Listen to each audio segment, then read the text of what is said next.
Hello, so today we're going to be working in your note packets, page 16, and we're going to be solving right triangles with trig, okay, with trigonometry. Okay, so yesterday in class, or on your last video, we learned about the sine, cosine, and the tangent relationships in right triangles. So just as a reminder, you're going to use the mnemonic phrase to help you, SOHCAHTOA, okay? SOHCAHTOA. And it just helps us remember that the sine of an angle is equal to the ratio of the opposite side over the hypotenuse. The cosine of an angle is equal to the adjacent side over the hypotenuse. And the tangent of an angle is equal to the ratio of the opposite side over the adjacent. But now we're going to be using those ratios to find not just sides in triangles, but also angles. So we need to know that right triangles have two acute angles, okay, and one right angle, okay. Solving a right triangle actually means to find all three sides and all three angles. That's what it means if I say solve the right triangle, okay. And to solve, you actually have to know. You have to know that it's number one, it's a right triangle. So that's first.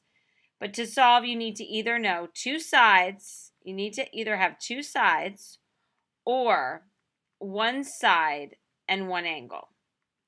If you have either of those scenarios, then you can solve the right triangle for all the additional things. All right, but you need your calculator. So let's grab those calculators. Again, I want you to go, if we have a triangle and we have acute angles in the triangles and we want to find angle measure, we can actually use the ratios, but we have to use a different function on our calculator. So if the sine of A is equal to x, then the inverse of x, so the inverse of x is equal to angle A. I can do the cosine. So the inverse cosine of y would give me angle A. And the inverse of tangent of z would give me angle A. Well, what in the world does that mean? So let's look at the calculators. The inverse function means it brings you, in any function, it brings you backwards to where you started with. But if you're looking at your calculator, you can see like the sine button is just the regular sign. We've been actually playing with that button. We've been doing like sine of 25. I mean sine of sine of like 2 divided by 5. And you've been getting an angle measure or a degree measure, right? But now if I want to find angle, I can use the inverse. To find the inverse, I want you to locate the sine to the -1, cosine to the -1, tangent to the -1. That -1 doesn't really mean -1. It means the inverse function. All right, so I'm going to actually show you on real examples so you know what I mean. But you need to know that if you're finding a side of a triangle, you use the basic function. So you'd use the sine, cosine, or tangent button.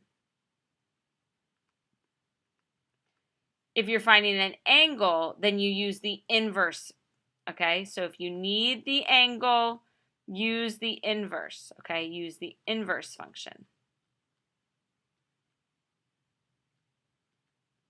So that would be sine -1, cosine, inverse cosine, or inverse tangent. Again, you need the angle, you use the inverse. Now we need the angle, use the inverse. All right, so let me show you what I mean. It says solve the right triangles. And then it says round decimals to the nearest tenth. So we're going to keep that calculator handy. I see that I'm given two sides of the triangle, so I can find the third side by using the Pythagorean theorem. So I'm going to do that. All right, so the first thing I'm going to do is I'm going to do 3 squared plus 2 squared equals c squared. 9 plus 4 equals c squared, so 13 equals c squared. I take the square root of both sides, and it says round, so I'm going to grab my calculator, and on my calculator, I'm going to put in the square root of 13. All right, so let me clear this out. So second function square root, 13. It said round to the nearest tenth, so I've got 3.6. All right, so 3.6. All right, so I know that C is equal to 3.6. But it says solve the triangle, which means I need all three sides and all three angles. Well, I already know one of the angles is 90. So to find angle B, let's start with angle B. I'm going to use the side lengths and the inverse function. So the first thing I'm going to do is I'm going to say the sine of B is equal to the opposite over the hypotenuse. So 2 over 3.6. So that's the ratio. Now on my calculator, I'm going to do the inverse of 2 over 3.6. And that's going to give me angle B. So I go to the calculator. I put in second sine 2 divided by 3.6. And I get, let me check my mode. My mode's wrong. I'm in radian mode. I'm going to go down and change to degree mode. I'm going to go back and I'm going to do second sine 2 divided by 3.6 and I get 33.7 degrees.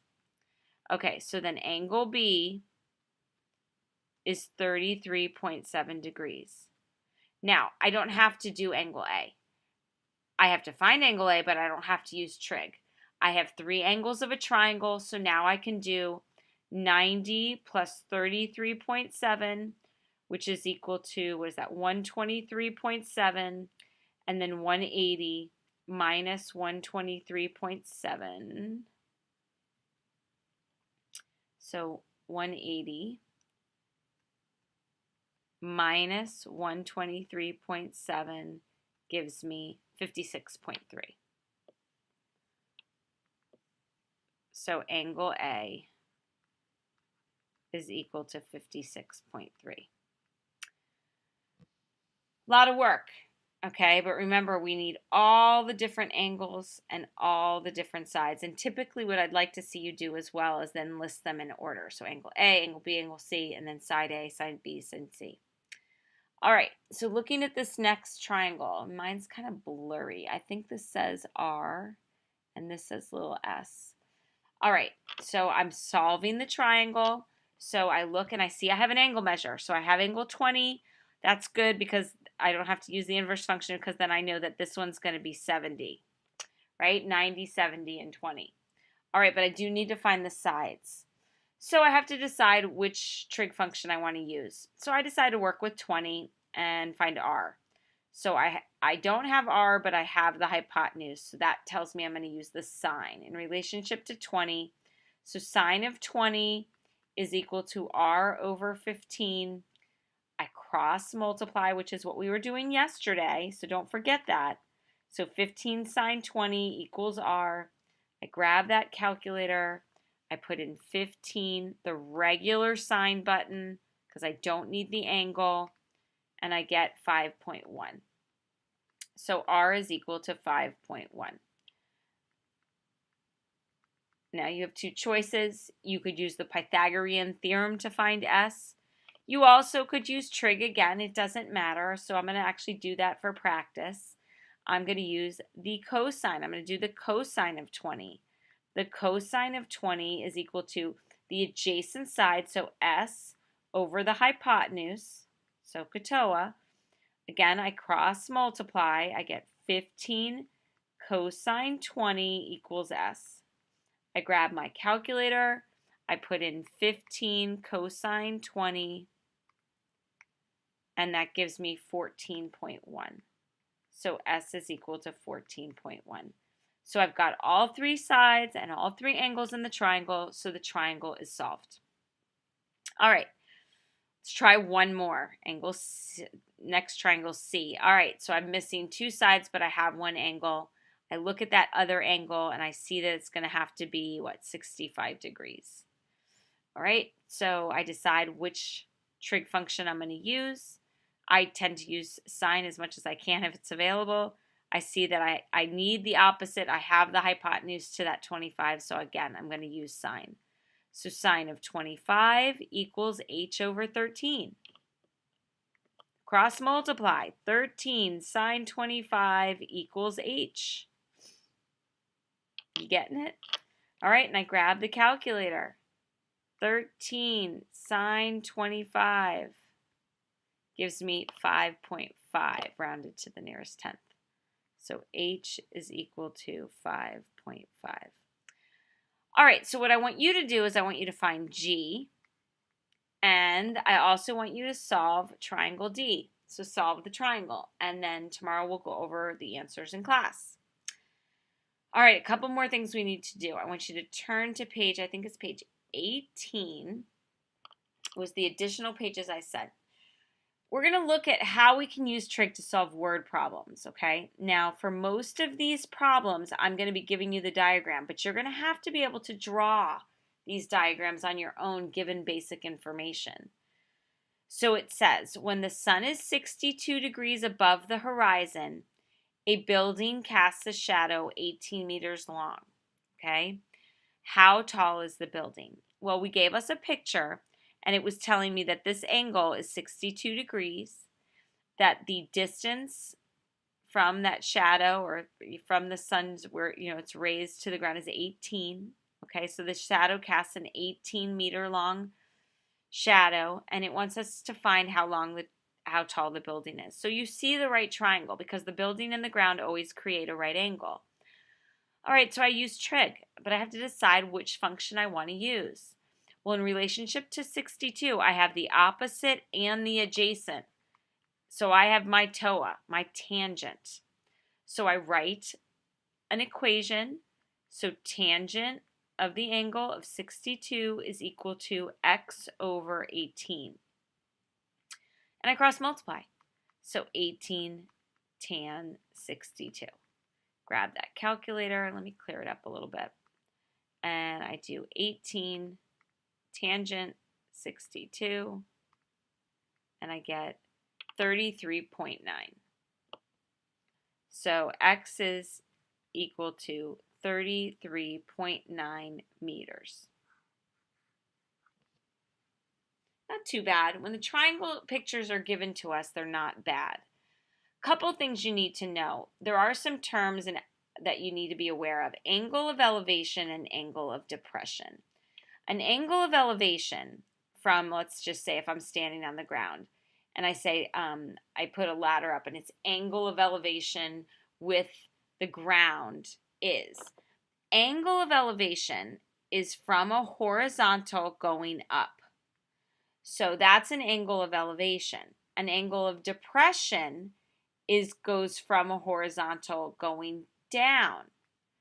But because these are both horizontal lines, they're parallel. So an angle of elevation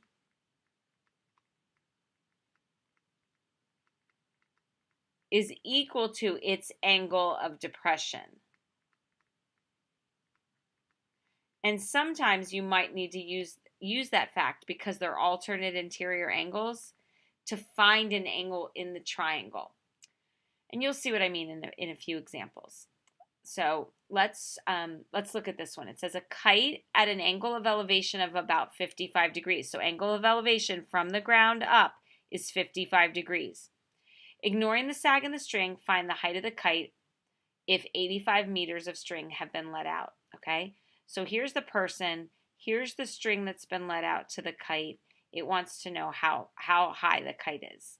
I look at the angle I'm given. I decide in relationship to that angle, what sides do I have? I have its opposite and the hypotenuse, so that's my SO in my SOHCAHTOA. So I would write sine 55 is equal to x over 85. All right, we cross multiply, so 85 sine 55 equals x. And then I grabbed that calculator. Fun, right? And we had, what was it? 85 sine 55. So 85 sine 55, and we get 69.6. So x is equal to 69.6 meters. All right, we're going to jump a little bit. One more page. I want you to go to example 2 on I think it's page 19.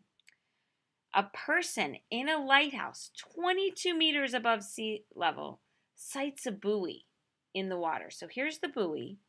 Here's the person up in the lighthouse, at the top of the lighthouse. He's 22 meters above the sea level. The angle of depression from him, so from horizontal down to the buoy, is 25 degrees. How far from the base of the lighthouse is the buoy? So it's asking how far is X right here. I need an angle inside the triangle. So this is where you can use that concept of alternate interior angles. The angle of elevation is equal to the angle of depression. So if this is the angle of depression, this is the angle of elevation, and they're equal. They're alternate interior angles. So I can say that this is 25 degrees. That helps me a lot because now I have a triangle and I have enough information. I have one angle on one side so I can find X. So I say in relationship to 25, I have the opposite and the adjacent, so I'm going to use TOA. I'm going to use tangent. So tangent of 25 is equal to 22 over X. Okay, so this is one of those funky ones. Remember, we cross multiply, we get X tan 25. We put that X in front, and now we're solving for X, so we divide by that expression tan 25 on both sides. They cancel over here, and so X equals. We grab our calculator and we do 22 divided by tan 25. And that gives us 47.1 or 47.2 meters. All right, so I'm going to stop there. That's a really good, that should really get you started on the practice for solving triangles with trig. Hope that helped, guys. See you in class.